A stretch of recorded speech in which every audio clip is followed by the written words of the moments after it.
läänetuule ja mererütmis. Seal, kus maismaa lõpeb ja meri algab, kerkib esile loode Eesti üks suurejoonelisemaid loodusmälestisi. Pakri pank.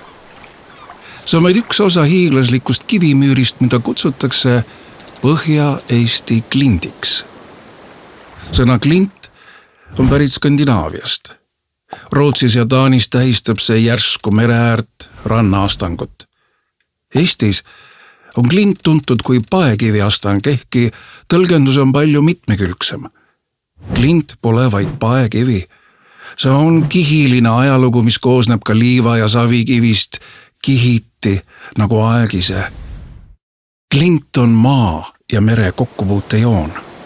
Astang, kus loodus on lahti lõiganud ajakihid, mis jutustavad lugusid miljonite aastate tagant. Iga kiht on erineva värvi, koostise ja tugevusega, justkui geoloogiline ajaraamat, mille lehekülgi on pööranud tuul, vesi ja jää. Põhja-Eesti klint ulatub Osmussaarest Narvani. Umbes 300 kilomeetrit pikk kivine sammas moodustab ligi 1/4 kogu Balti klindist. See saab alguse Rootsist, Ölandi lähistelt, kulgeb läbi Läänemere mööda Eesti põhjarannikut ja kaob lõpuks Venemaa maastikku Laadoga järve taha. Balti klint on tekkinud kahe iidse maakoore struktuuri piiril. Fennoskandia kilbi ja Ida-Euroopa platvormi kokkupuute kohas. Põhjas Soomes ulatuvad nähtavale kõvad graniidid ja gneissid, aga lõuna pool Eestis pehmemad pae- ja liivakivid. Kuid kuidas täpsemalt on Balti klint saanud alguse? Seda on uuritud aastakümneid ja teooriaid on mitmeid. Üks lugu viib meid tagasi aega, mil Euroopat läbis hiigeljõgi nimega Eridanus.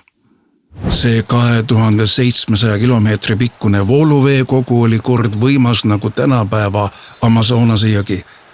Umbes 40 miljonit aastat tagasi kandis ta endaga settematerjali, savi, kruusa, liiva ja teisi kivimeid üle mandri kuni praeguse Põhjamere lõunaosani, kus kujunes välja Eridanuse delta. Ent vesi ei suutnud murda kõiki kivimeid. Tugevam paekivi püsis paremini vastu. Pehmemate kivimite vahel uuristas aeg ja vesi sügavamad jäljed, luues astangu, mida me täna vaatleme. Nii kujunes Balti klint. Mitte ühe teguri, vaid paljude jõudude koosmõjul. Vesi, jää, tuul ja maakoore liikumised. Kõik need tegurid vormisid seda hiiglaslikku serva, mis on püsinud miljonite aastate vältel.